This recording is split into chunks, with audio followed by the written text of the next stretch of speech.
Warning: this podcast may contain graphic and triggering content. Please listen at your own risk. Each individual struggle is different, and everyone's recovery and healing journey is different. Please reach out to a certified medical professional if you need help.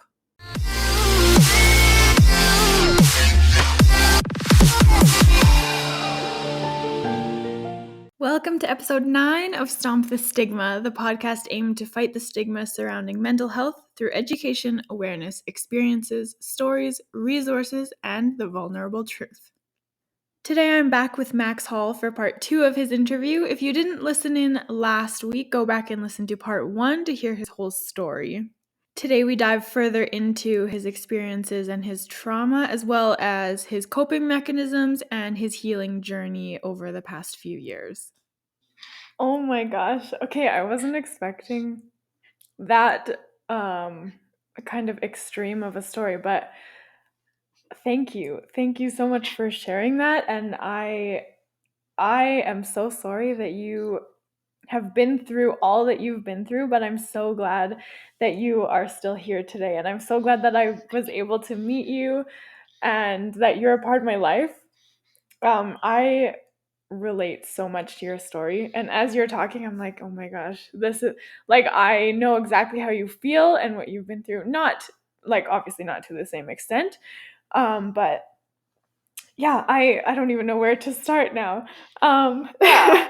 Well, and we all have our own stories, right? Mhm. So, even though you can relate to somebody, empathize with them, everybody's story is different in some way, shape, or form. So, Yeah. even when I've listened to your story, I have some of those same feelings of like, I Yeah. can empathize with that, but there's things that I can't be like, I know exactly how that feels, because everybody's story is so different. And I think Mhm. that's a good thing to remember.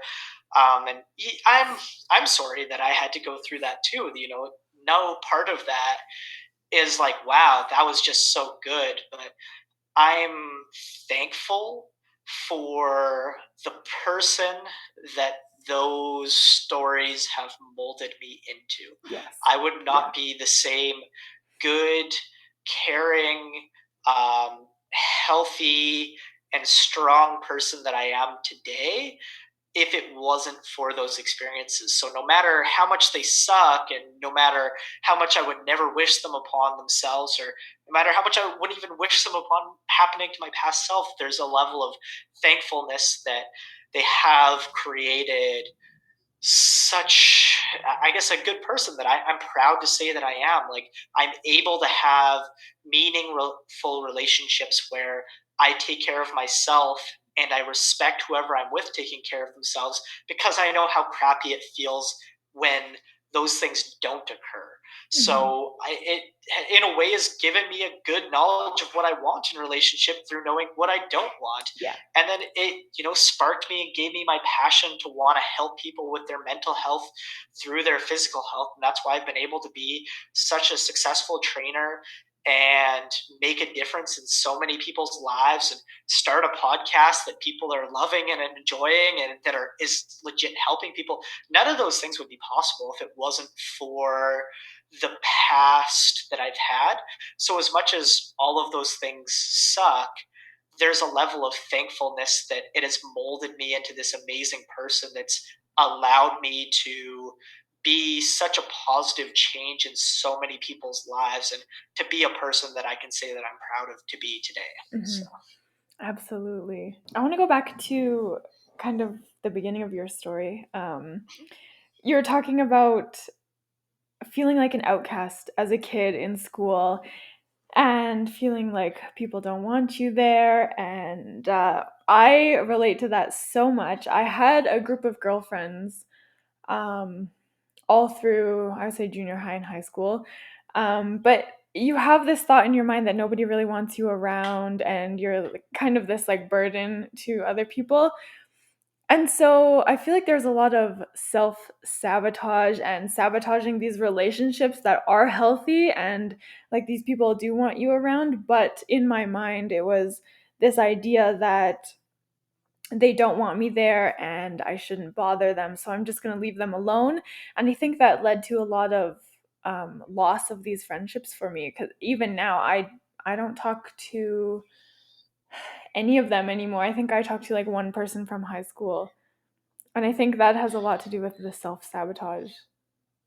I would agree 100%. And I think there's also a level of not everybody has to be your cup of tea and like Mhm. the same things you like. You got to treat everybody around you with respect, but like I, I always wanted to be the popular kid. Yeah. And like Yeah. the question is like why? Like why did I want to fit in with those people that had none of the same interests that I had Yeah. just to fit some mold of what I thought I was supposed to be? And I, in turn, because of it, chased away some of the people that had some of the same interests that I had. And instead of just accepting myself and loving who I am and leaning into that, it's like I was a weird kid. So what?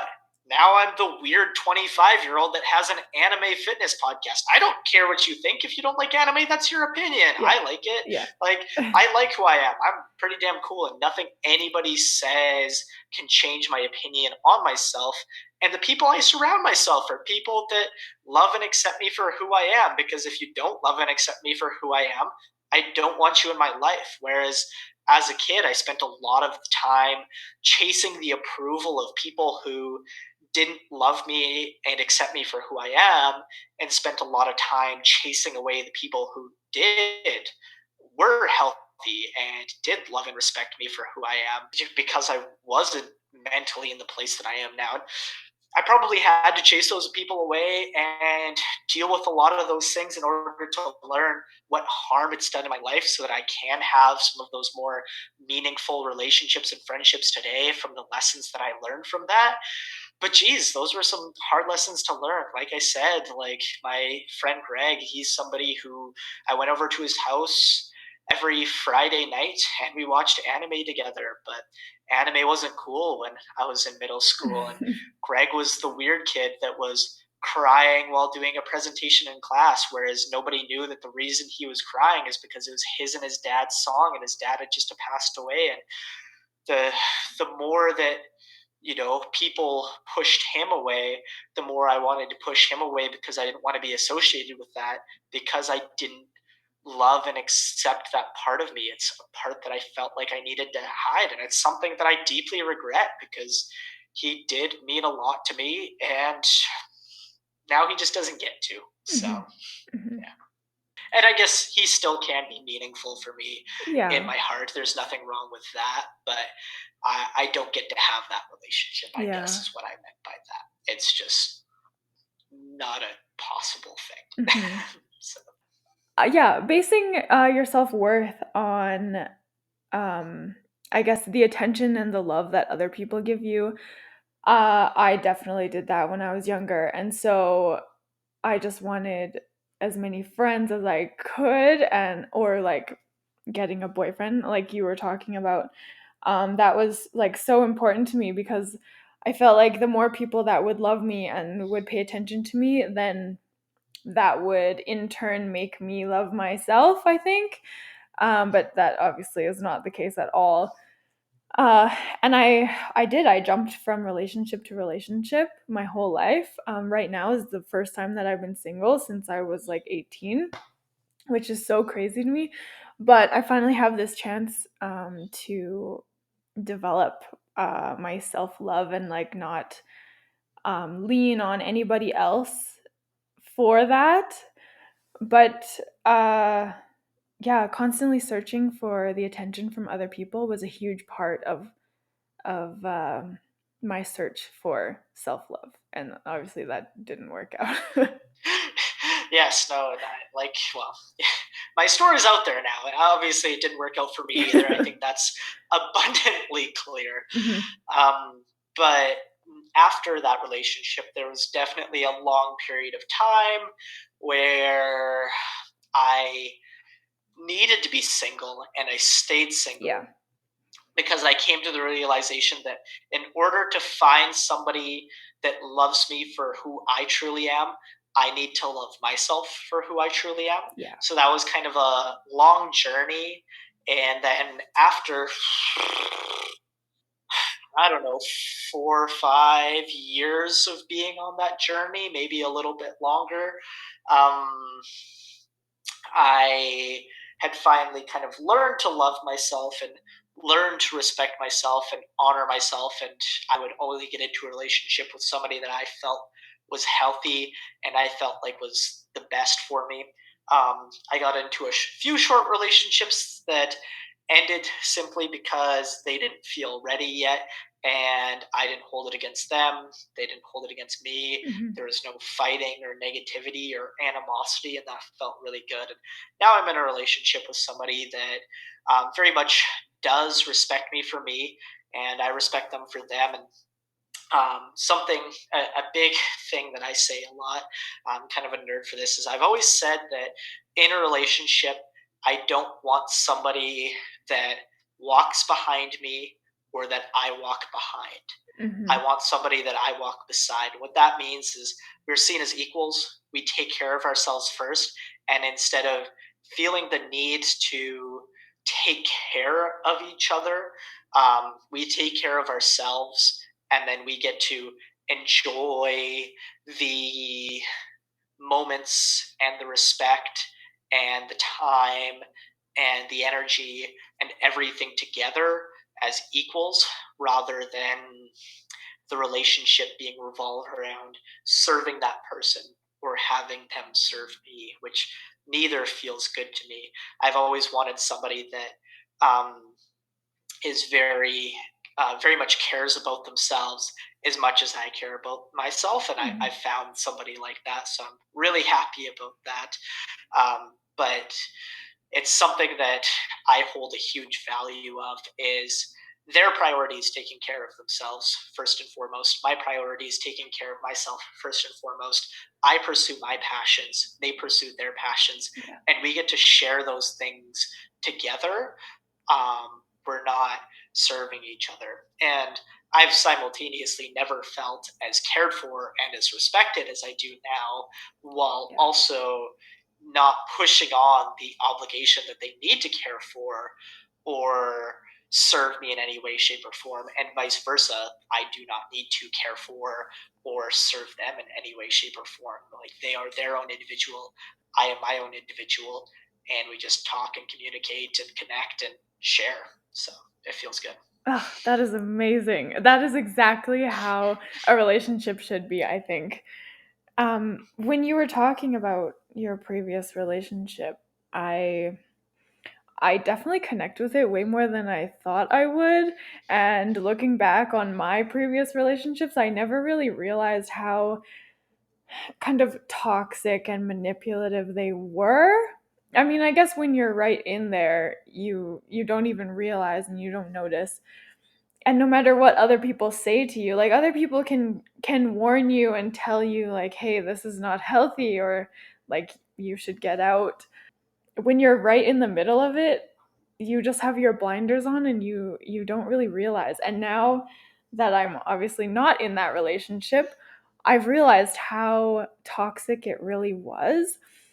Like you were saying about not being able to be friends with other women or even talk to other girls at all. That is exactly how it was for me as well. He told me that he would never be friends with any other girl because that would be inappropriate, and that I after high school, I lost all of my girlfriends. We had a huge fight. There was so much drama. So then I ended up becoming friends with a lot of guys. And that was just how my life was. There was a lot less drama, and I was so much happier with it. And so then I started dating this guy, and he told me that being friends with guys, talking to other guys was so inappropriate. And I lost a lot of my friends because of that. But I kind of did what he told me to do, and what he told me was like what I had to do for him, I guess. And then on top of that, the manipulation, like there was no physical abuse, but I would say the mental abuse, like you were talking about, it definitely wasn't to the extent, and I don't want to like downplay your experiences at all. but I feel so connected to you in some way just because of what you were talking about. But telling me like I could only wear certain things, or I could I mean, these are little things, but like I could only paint my nails a certain color, or I couldn't cut my hair a certain length, and things like that. Anytime that I would go out to a restaurant with a friend, he would always ask me what I ate and like kind of monitor what I was eating all the time. And it was just so controlling and manipulative. And I didn't even realize while I was in that relationship what that was or how bad it was until after. And now that I'm on my own and like able to experience life and just do what I want to do for me, now I see what you're saying about a new relationship. Like that is exactly how it should be, and that yeah, I I would never let somebody treat me that way again. No, and it took me a very long time to get my self respect to a point where I felt like I could never be that way. And for a Mhm. long time, I didn't trust myself to get into relationships because I felt like I would just end up in a relationship like that because I didn't have my shit together. So it Mhm. did take me a while to get there. Thank you for sharing that. I'm so sorry. That's so hard. Obviously, in certain ways I can relate as well, even though our Mhm. experience, I'm sure, were different. Like, I Yeah, never yeah, absolutely. necessarily had what I could eat monitored, even if it was sometimes limited at times. But similarly, I wasn't allowed to work out because she Mhm. didn't like the way that that made my body look. And then on top of that, um, I guess there wasn't really, you can't wear this or you can't wear that. So that would be something that I couldn't deal with. But yeah, very much that controlling manipulation Yeah. um, doesn't feel good. Yeah, the emotional abuse is really hard, and that like lack of trust, where it's like you have to have a tracker on you at all times so I know where you are because I don't Yeah. trust you, and you can't talk to other women. So like, yeah, like it's super hard, and it shouldn't be that way at all. Like, it's Yeah. be very careful about my wording here, but there's like a very fine line where I would never allow myself to be in a relationship like that again. If anybody tried to say any of those controlling things to me ever again, that you can't do this or you can't do that, I would just walk away. I'd be like, Yeah. peace. Like, I, Yeah. I'm like, I love and respect myself too much to be like that. Well, Like, yeah, you know, exactly. like if I was with somebody that was like, oh, you can't go on this podcast and talk to Elena because she's a girl, I would be like, get fucked. Yeah. Like,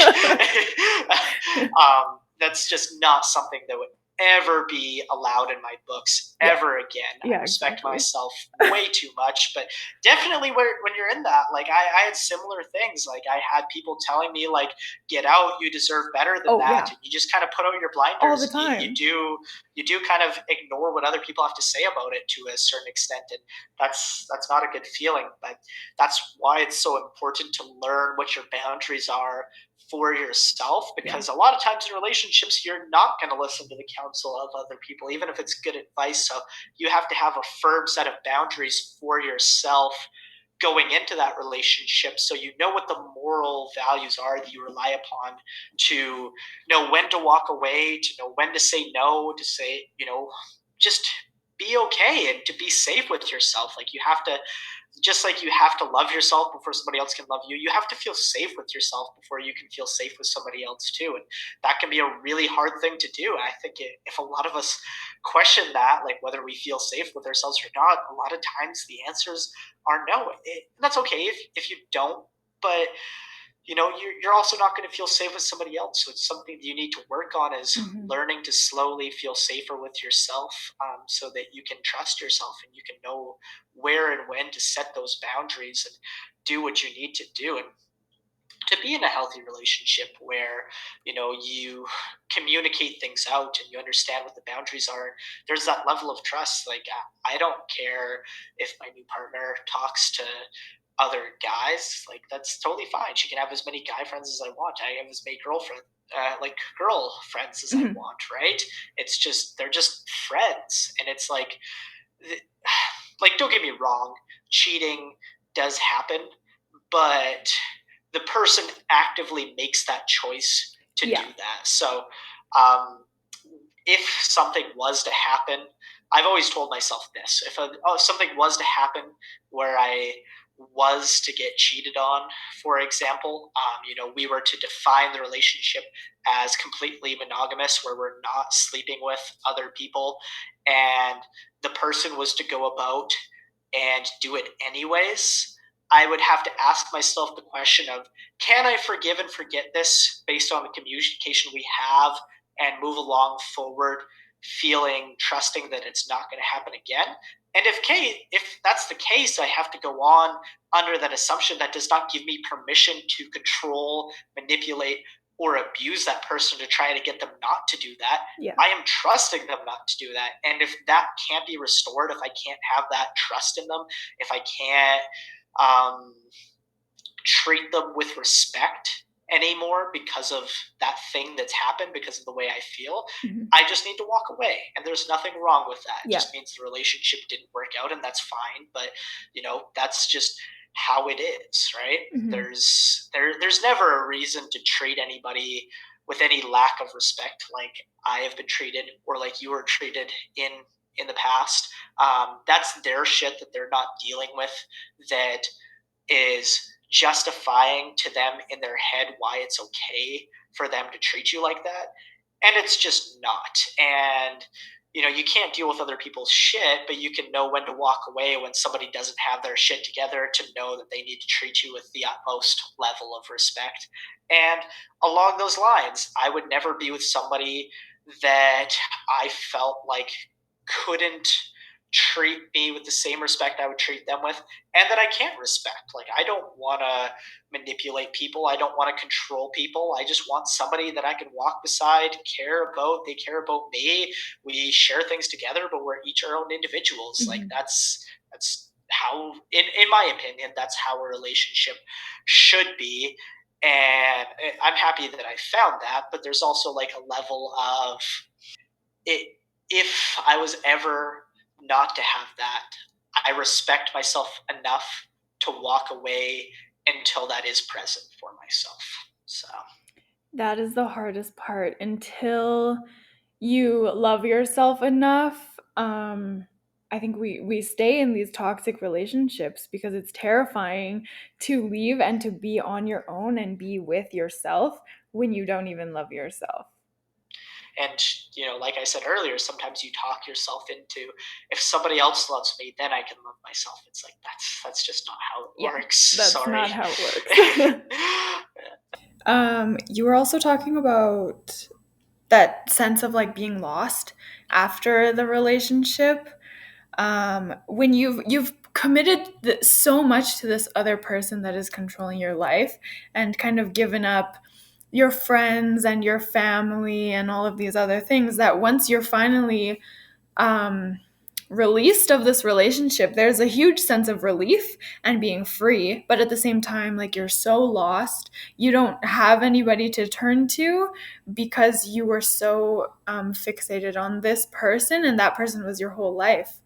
And yeah, that feeling of being lost and alone definitely takes a toll on your mental health when you already have these mental health struggles to begin with. Yeah, no, absolutely. 110%. You got it. You got it right on the point. Like, and you relinquish control over your own life, like where you go, what you do, everything about you Mm-hmm. is dictated by this other person. And when it's like that for a period of time and you come out of that, you don't know how to make those decisions for yourself. It's been so long. And best thing you can do is just slowly kind of retake the control back and learn how to do that. So Mm-hmm. In terms of your mental health, what is your family's response like? Do you have kind of that support that you need or are looking for, or is that something that you guys really talk about much? yes and no. Mm-hmm. So obviously growing up, that wasn't there, and a lot of that probably wasn't there and wasn't present due to me feeling like there was something wrong with me and choosing not to talk about it. So my Yeah. parents were completely in the dark. My family was completely in the dark about everything to do with my mental health, um, all growing up. And then obviously when they found out is when they had to check me out of the hospital. So Yeah. what a shitty way to find out. And Yeah.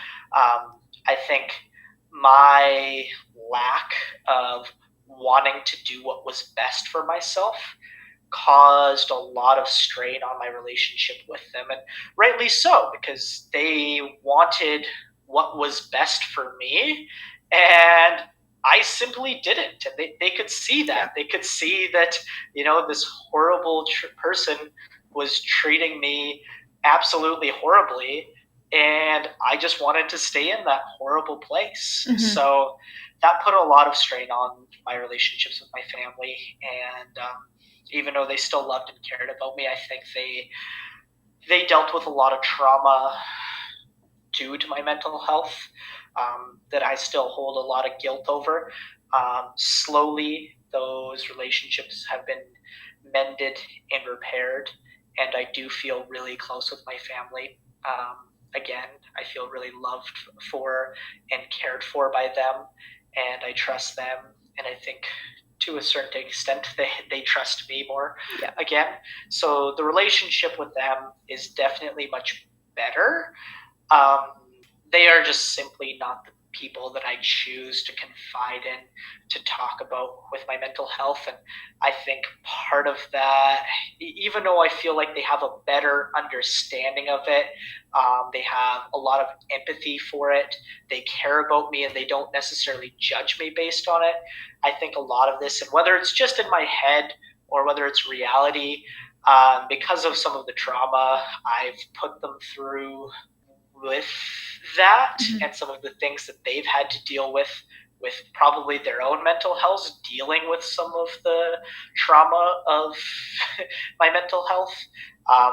For their sake, I typically choose to, if I'm going to talk to somebody, I talk to a counselor, and I just have other people in my life that I talk to about those things, Yeah. and choose to talk to about those things that aren't them.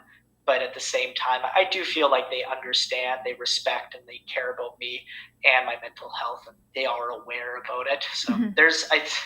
I definitely noticed that there's still a little bit of, I guess, trauma and maybe lack of trust in some areas Yeah. because of, you know, I think part of them is still dealing with some of the trauma and some of the what had happened in the past, and not 100%. They don't like treat me poorly, but there's definitely certain things that I've noticed where they maybe still see me as that past person that dealt with all of that, not as the future person that's overcome all of that Yeah. and is overcoming all of that. Yeah.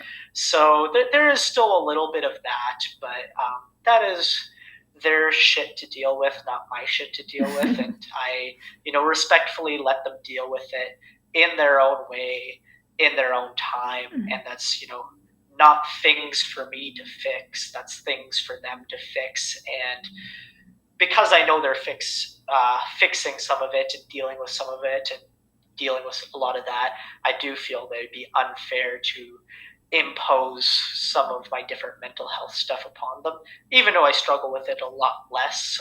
I just Yeah. know that they don't need that, and that I'm fully capable of handling it on my own in a way that I know my places to reach out to. I have counselors that I know that if I need help, I can reach out to and I can get a hold of, thanks to COVID, easily over Zoom at any point in time. So I never have to, like if I'm in a different place, if I'm traveling, I never have to try to find a new counselor. I can just set up a session with the same counselors that I know work for me because of Zoom. So that is a kind of a cool Yeah, that's awesome. benefit to all of this. Is some of those tools and resources are a little bit more accessible, because nothing's worse than when you connect with, you tell your story, and you have a good counselor on hand, and then you have to go find a new one because you move or you're in a different city or whatever. It's like now you can just call them on Zoom. And it's a little different than like personal interaction for sure. Like there's different levels to it. But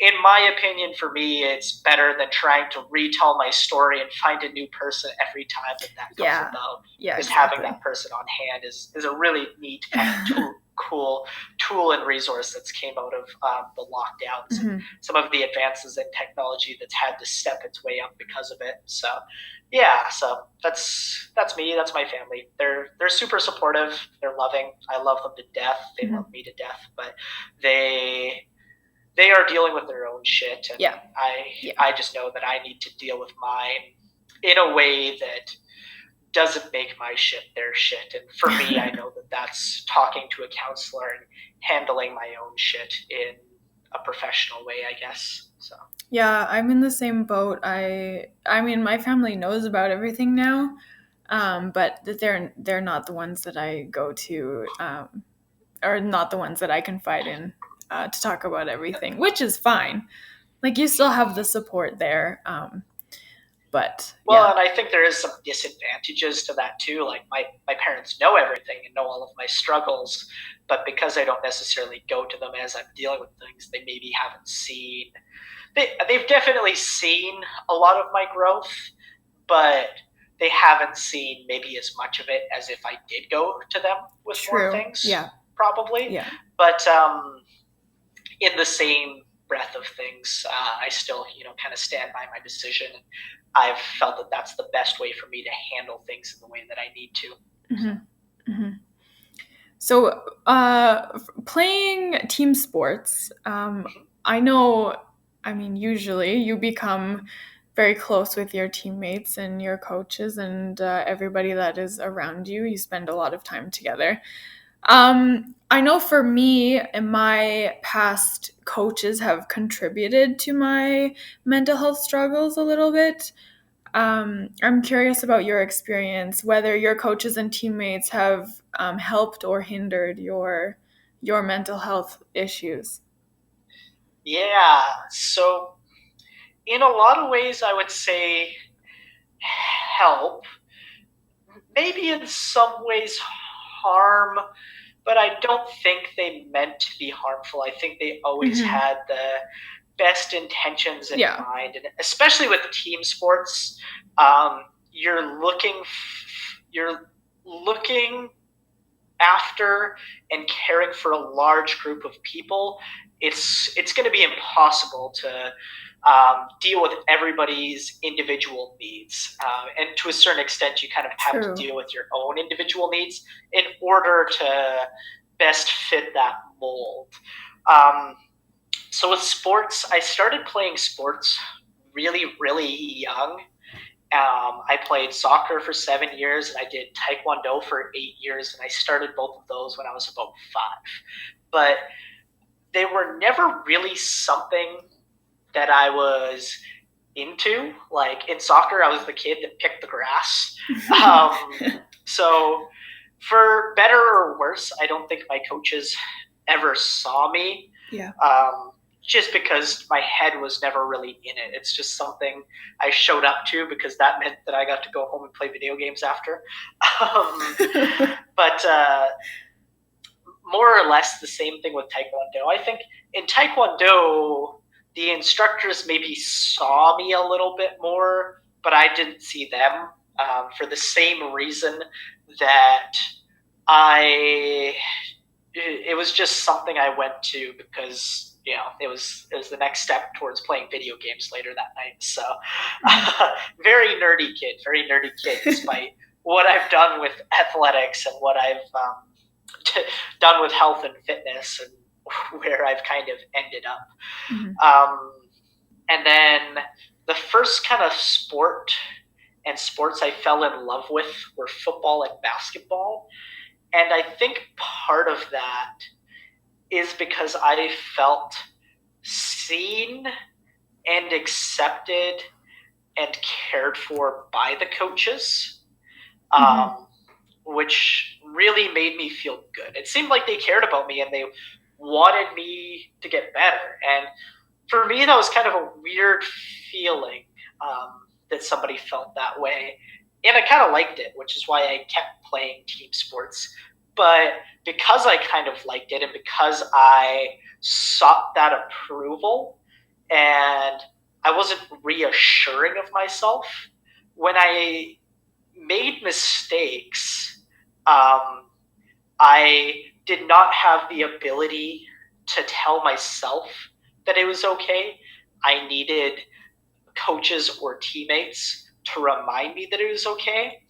And it is just impossible for coaches and or teammates to be 100% available for you in that way all of the time.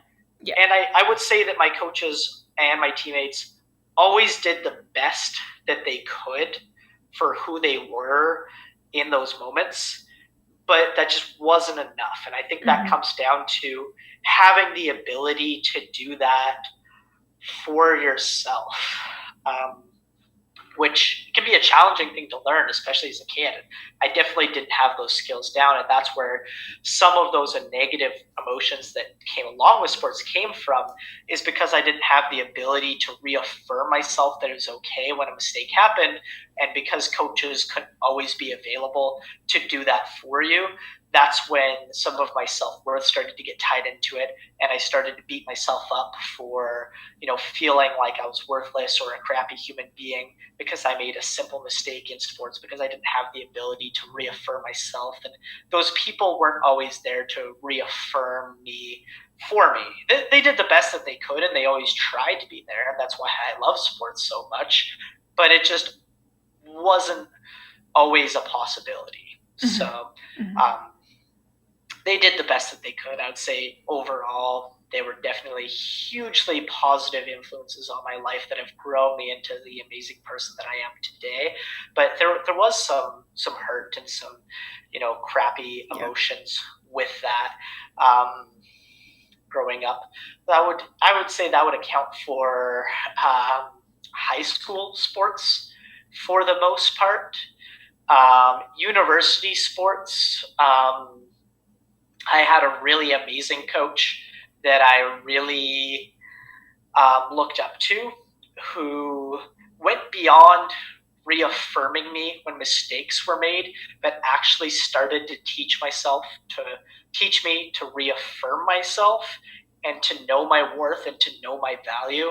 And I attribute a lot of who I am today to some of the amazing coaches and teammates I had that really taught me how to be a man and how to love myself.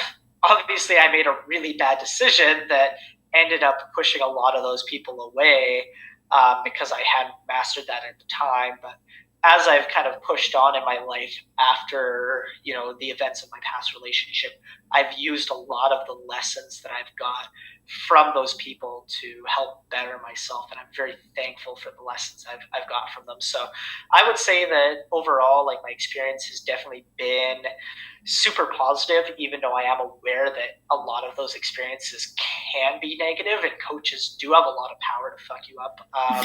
I've had I've had the I've had the opportunity to work with some amazing people that went beyond just wanting to make me good at my sport, but wanting to make me a good human being that loved and respected myself as well, and taught me a lot of the value of self-worth. So I'm very proud to have some of those people. And I've reached out to some of them in the past several months here and reconnected with some of them, which has felt really good.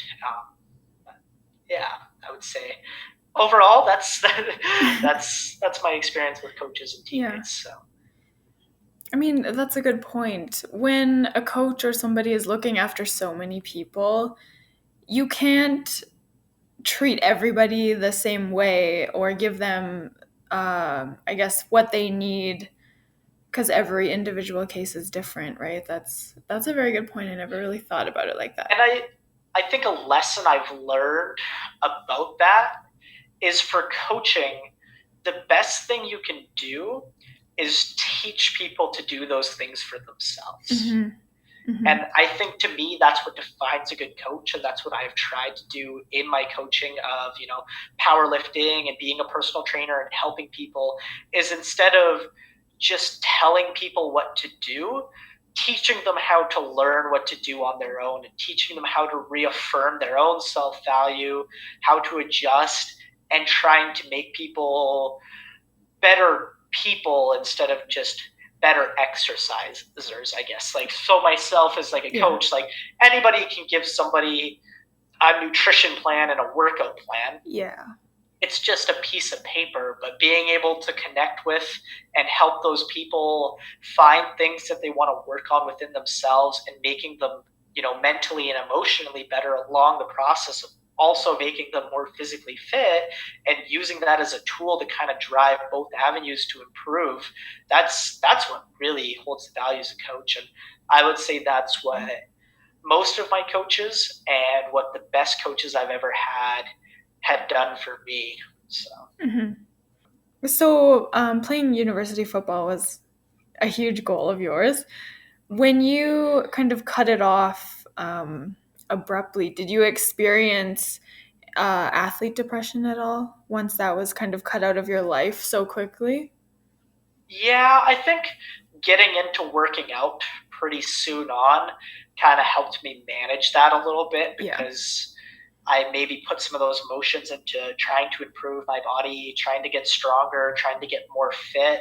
So maybe not a lot of that, but there's definitely been a lot of times. It's still one of my biggest regrets. Like, I worked super fucking hard to get where I was, and I just kind of let it all go. Like, I put myself in a position where I lost it all. And even though I don't regret it, because it's helped shape me and mold me into who I am today.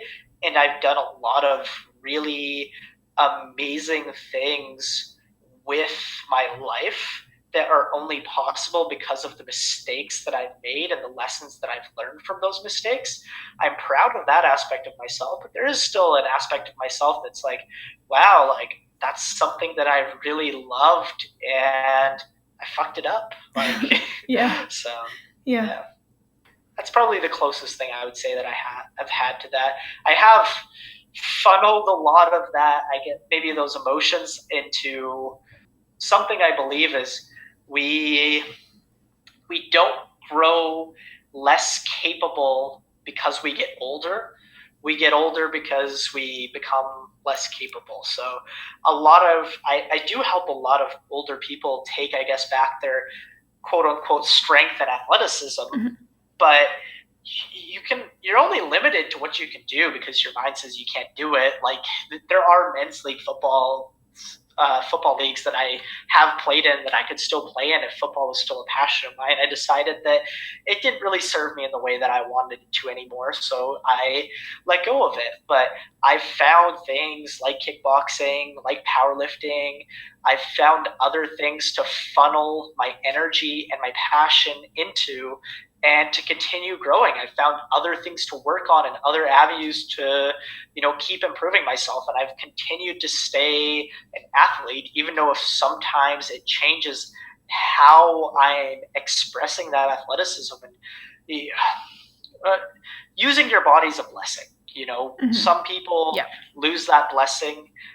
They lose their ability to do things. And the best thing you can do is be thankful for the ability to move your body and to improve, and to be thankful for that by taking advantage of it and not letting it go to waste, and constantly trying to improve yourself and be a better version of yourself. So for me, I really love powerlifting because to an extent, it's something that anybody can do. I have a 51-year-old lady that when she started with me, she had a major knee injury and couldn't even do a bodyweight squat.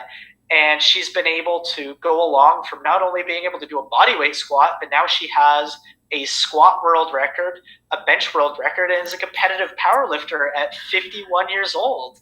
And like, I have middle-aged women that have been told their whole lives that, it's the job of a woman to be weak or feminine or whatever, and they've taken control of their strength and learned to love themselves and love their strength through powerlifting. And there's physical limitations that maybe, you can't squat. There's just no way for you to squat. Okay, well, there's push-pull meets with bench and deadlift, or you can't do a bench press. Okay, well, there's deadlift-only meets, and I would argue most people can do a deadlift, but even if you can't do a deadlift, you could still set up some type of mock powerlifting challenges for yourself where you pick, 5 or 6 movements that you can do, and you work on getting stronger at those movements. And when you see the numbers move up, it's something where you get to get that sense of self-accomplishment and that self-love, and you get to push yourself. So I love strength training and powerlifting because it gives people something to improve in and something to strive for. But you could say the same thing about martial arts. You can be improving and striving in martial arts, or there is men's league, women's league, co-ed league, team sports. Like, you can move your body, you can do things, and you can take advantage of your body, whether you're a quote unquote athlete or not. There's always some way to push yourself and become a stronger version of yourself physically. And in my experience, when you become a stronger version of yourself physically in some way, shape, or form, and you get to see that improvement for yourself, it helps you become stronger mentally. And exercise isn't the answer. I'm not going to sit here and be like, oh, well, you just exercise, your depression goes away. Like, that's not how it works. Like, anybody that I have that struggles with depression, they still struggle with depression. I still struggle with depression, but I have found that exercise is definitely a huge tool for managing it for myself and for so many others. If you're somebody who's listening to this and that's not a route you're taking advantage of, is exercising and moving your body and getting the endorphins flowing. It's not the cure, but it'll help. So it's definitely something you should look into. I agree. In my perspective, I don't know if there's 100% like a cure to depression. I think over time you just learn like what is happening to you, what your triggers are, and what helps you, and you learn how to manage that. And I think that's something that we are going to live with for the rest of our lives. But the way that we handle it now is very different from, say, 5 or 10 years ago. Would you agree? Yes, I agree 100%. How I manage it now is much, much better. And I do attribute a lot of that to exercise. And you're right, there is no cure. There's never going to be a cure to this, but you better learn how to deal with your triggers, and you become a stronger, more resilient version of yourself that can better handle things, right? So yeah, absolutely. Obviously, we both still struggle, and we both have those suicidal thoughts sometimes. For me, I don't think those will go away. But I'm at the point in my life where I understand what I've been through and what is kind of going on in my head. And even though I have those kind of thoughts, I don't think that I would ever attempt again or follow through again, even though I have those thoughts. And they're not super frequent, definitely not as frequent as I used to. But I don't think that I would ever follow through with anything. Are you kind of in the same boat, or how do you look at that? Yeah, 100%. I would say I'm in the same boat where I come from time to time, but they're not something I feel like I would ever act upon again. And even if something was to happen where I was to, I think the biggest thing I remind myself is to be forgiving of that and move on from that. And there's nothing wrong with struggling or not being able to, but yeah, I would agree with you 100% that even though those feelings still come from time to time, and the depression is still present, and the suicidal and self-harming thoughts do come from time to time, and definitely much, much less frequently. They typically only come in times of very, very high stress for myself.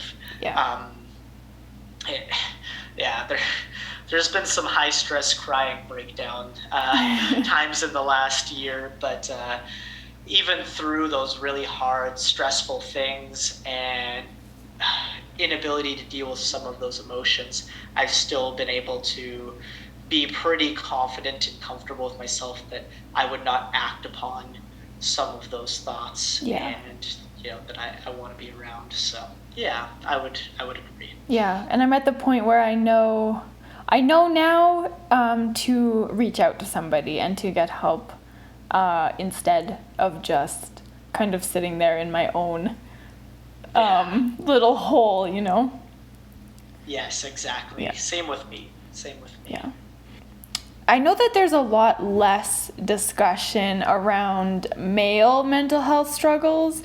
I mean, there's not enough discussion about mental health issues in general, but when it comes to male struggles, I find that there's even less talk about it because men are supposed to be strong and not show their emotions or show signs of weakness or anything like that. I'm curious just what is your experience with that stigma and those misconceptions around the male mental health? Yeah, no, for sure. I think I'm a perfect example of those things are very abundantly true and there and available. Um, it's it's funny because I have a good friend and we both kind of struggled with a lot of mental health stuff and we both kind of dealt with it in other ways. And we've talked about starting a men's specific mental health podcast around talking about some of the stigma for men and showing men that it's okay to express your emotions. It's okay to not be okay. And you don't just have to man up and toughen your way through it. Obviously, I have like so many projects on the go that I could not like do all of them in a million years. I have so many ideas and so many things that I want to do. So that podcast may never happen. Maybe it will in the future. But as of right now, it's just not something that I can dedicate the time to. But it is something that I'm very passionate about. Is telling other men that it's okay. A lot of us do struggle with it. You don't just have to man up. Yeah. There's nothing wrong with you, and it is okay to not be okay. It's okay to be struggling with things, and like a lot of people assume that like abuse, a mental relationship abuse, is typically only men to women, and I think statistically it probably is that way a lot more, which is a lot of where that stigma comes from. But it's also not talked about by a lot of men how women can manipulate, control, and abuse men, and it's okay to reach out and ask for help, and that can happen. So like a lot of the same issues that happens for women, a lot of the same stigmas that's around mental health and relationship abuse, it does go both ways. But no, I would agree with you 100% that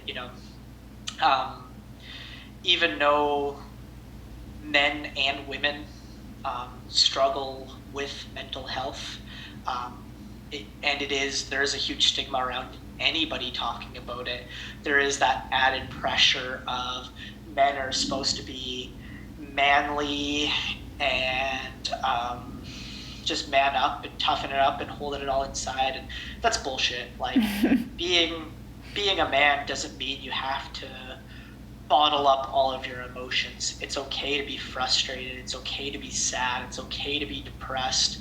And, it's okay to be open about your emotions. You don't have to be some brick stone wall, and you don't have to feel bad about yourself if you're not like that. It's 100% okay for you to be emotional as a man, and to share those emotions with people you feel safe with sharing them with. Yeah, absolutely. Do you know what or do you have triggers now, or do you know what they are? Yeah, so I guess my biggest trigger is people taking advantage of me and thinking I'm too dumb to realize those signs.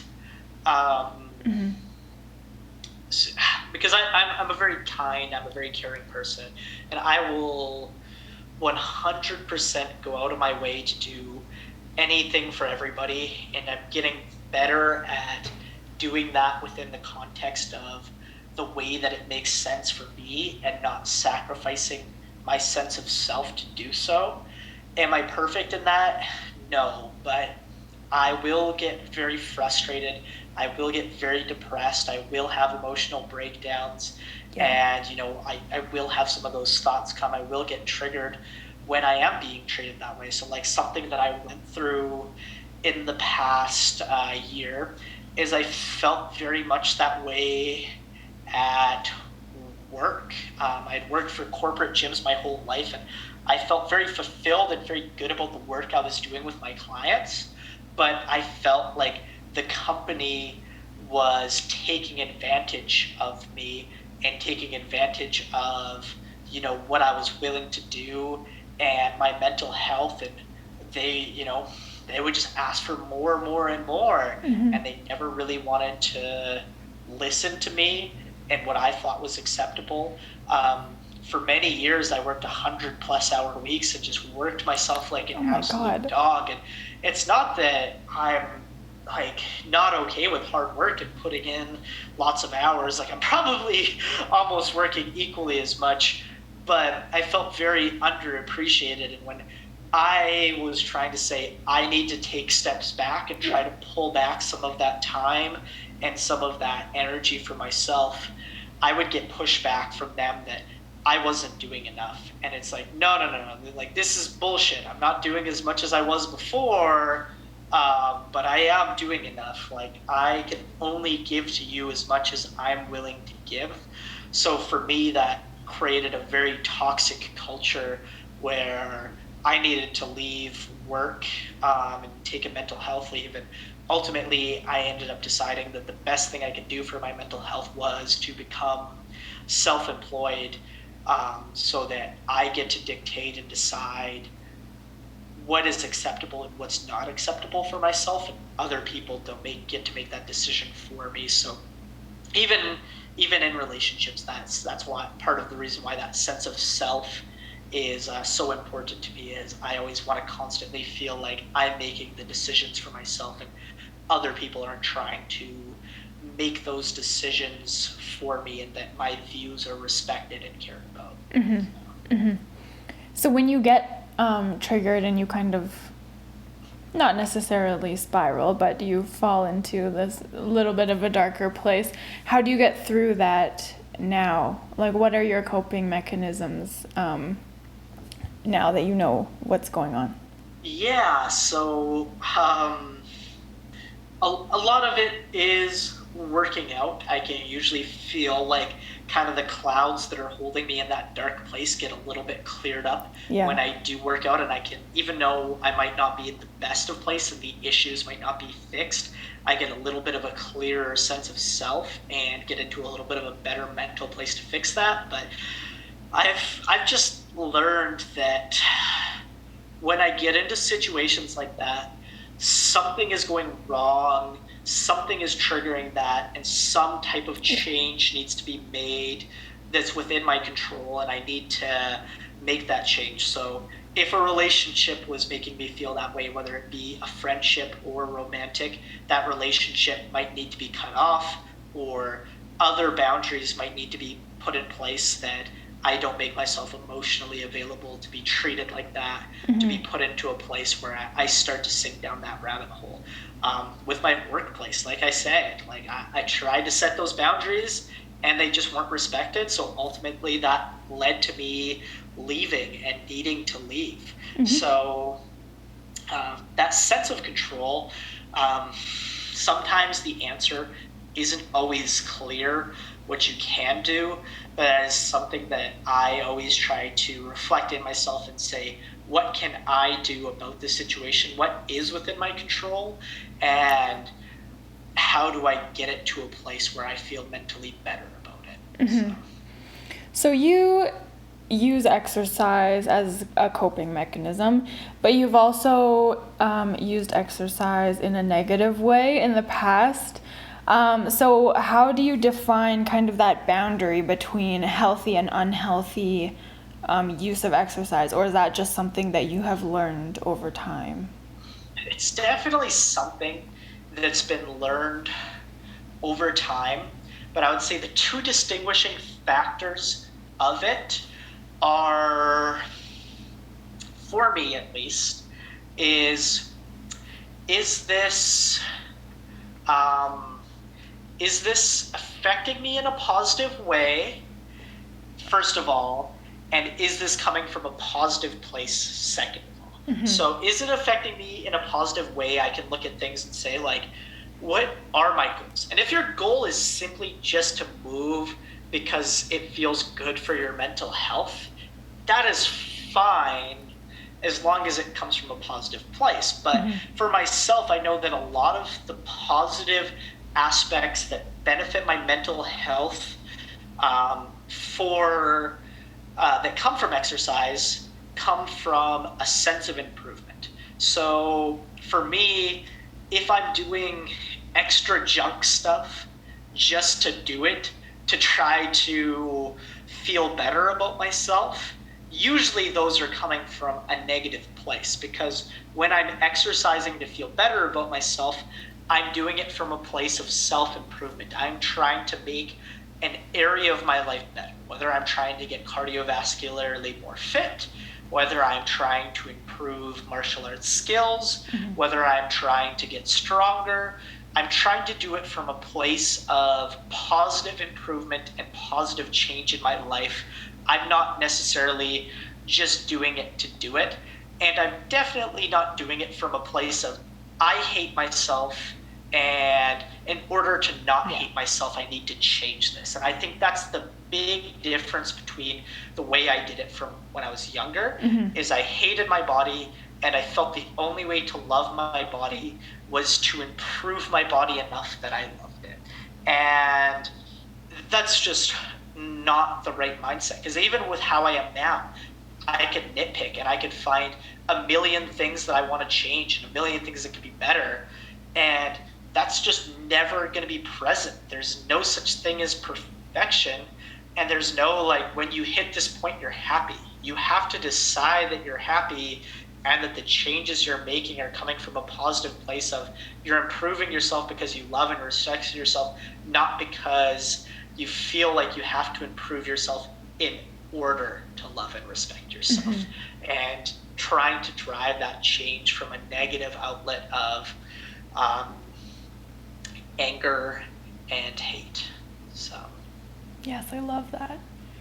Okay, so if you could give somebody that is going through their struggles, what is one piece of advice that you would give them? Or what is one piece of advice that you wish somebody would have given you? one piece of advice. This is hard. I feel like I have so many. Okay, or give me a couple. Hang on at least one more day is something I would give people. Yeah. If you can push through one more day and just keep reminding yourself, one more day, one more day, one more day, that can definitely be the difference between life and death for a lot of people when it comes to suicide. And the other one I would say is, it might be hard, but learn to embrace yourself for who you are. Like, if you like anime, if you're the weird kid, if you're nerdy, who gives a fuck? Like, you are who you are. Just be who you are. Nobody else gets to decide who you are, and nobody else gets to decide your dictation of self-worth. Just be you and love you for you. It's okay to want to improve yourself as part of that love, but you are you, and you are amazing in your own special way, and just look for the things that you love about yourself and accept who you are. Like, it's just as simple as it is. Like, if you like Disney movies, you like Disney movies. Somebody else doesn't like Disney movies, like, that's fine. They don't have to like Disney movies, but that doesn't mean that you don't have to like Disney movies. Like, if you like anime, if you whatever it is, like, name anything from A to Z. Like, you get to be you. Nobody else gets to decide who you should be or who you are. So. I love that. I mean, everybody is different, and if we were all the same, it would be so boring. So just 100%. embrace who you are and what you like and everything about yourself. Okay, I have one last question for you. I know you're busy and this has been quite long, but I have one more question. I blocked off 3 hours for it just in case. But Perfect. Okay. Is there a stigma or an assumption surrounding mental health issues that bothers you the most or that you hear most often that isn't true? Yeah, and I think that this is kind of a gender-based one, and this kind of goes into one of the former questions, is I hate the whole stigma around man up, like Yeah. just man up and just grit and bear through it. It's like, what the fuck does that even mean? Like, we're not all the same. Like, just because you're a quote unquote man, like, doesn't mean that you have to bottle up your emotions and be strong 100%. Like, strength comes in a lot of different forms, and sometimes, like, one of the strongest things you can do is, like, admit that you have some of those emotions, that you're going through some of those things, and bear through it and make it through it and grow from it and learn from the experience and overcome some of those things. And like, yeah, I think one of the strongest parts of myself isn't bottling up and burying those emotions so far down and fitting the traditional mold of what man up means. It's the fact that I've embraced those things, taken those things, learned from those things, and then been able to share those things with people in a way that enhances and makes other people's lives better, inspires them to become better versions of themselves, inspires change, like, has, inspired me to start a podcast and positively, like, benefit people through that. And just all of the amazing projects that I've gone through in the name of helping people have all came from the ability to accept my emotions and feel them and not bottle them up and fit that traditional man up statement. And, if man up starts meaning that, we start doing that, fine, like, whatever, they're just words. But the stigma behind what it means to be a man and to just man up and bottle up your emotions, that would be mine. So. Have you experienced that? Has anybody told you before to man up or, like, be a man or anything like that? Yeah, 100%. of course. Okay, not so much recently, because I think anybody who knows me well enough to think that they could throw that my way would get a pretty slight and fast "fuck you, fuck off." But because I think, yeah, nobody would have that view of me that I should bottle up my emotions, because they know that trying to tell me that would just not go well. But yeah, there's definitely levels of that growing up, and it was just a different time and a different place, and people didn't know better, and it was their own shit that they were dealing with and might be dealing with. And I think one of the biggest things I've learned in life is others people's shit doesn't have to be your shit. That's their shit to deal with. So I love that. Well, that is all the questions that I had for you. Is there anything else that you wanted to talk about or touch on? No, I think that's all the things that I can think of. Thank you for bringing me on. This has been really good. I really appreciate it. I agree. I want to thank you for coming on and being so raw and open and honest with me and with everyone, I guess. Because now your whole story is going to be out there. But I really appreciate it, and I know that this is going to help so many people, so thank you. Yeah, and along that lines too, like, I'm a resource for helping people. Like, I'm not a mental health expert. Like, I can only do what I can, but I'm always somebody that somebody can reach out to talk, whether you know me or not. If you reach out to me on social media, and you need help in some way, shape, or form, whether it be with your exercise and nutrition or whether it be with the mental health side of things. Like, I'm here to listen. I'm here to help. I'm always a resource available to anybody. If something is out of my scope and out of what I can handle from a mental health side of things, I'll always refer out and help somebody find the help that they need. But I'm always somebody, like, if you ever feel lost and alone and you're not sure who to open up to, I'm always somebody who is available. There's always room for you to open up to me, and you will always come into a place that is judgment free, no matter what you bring to me. Absolutely. So if somebody wants to reach out or has more questions for you, where can they reach you? So my Instagram is probably the best place. It is at Max Hall Fitness. And if you guys are interested, I do talk a little bit about mental health as well as I talk about anime and fitness in my podcast, the Plus Ultra Fitness podcast. So feel free to go give that a listen as well. Shameless plug. Awesome. Oh, thank you so much for coming on. This You're was very so welcome. good. Thank you again for having me on. Thank you so much for tuning in today. Feel free to reach out at any time. You can contact me on Instagram and Facebook at Stomp the Stigma YYC, and you can email me at stompthestigmayyc@gmail.com. If you like the podcast, please like and subscribe on YouTube, Spotify, Google Podcasts, or Apple Podcasts. And if you or someone you know would like to come on, I would love to have you. Share your story, speak your truth, and together we can stomp the stigma.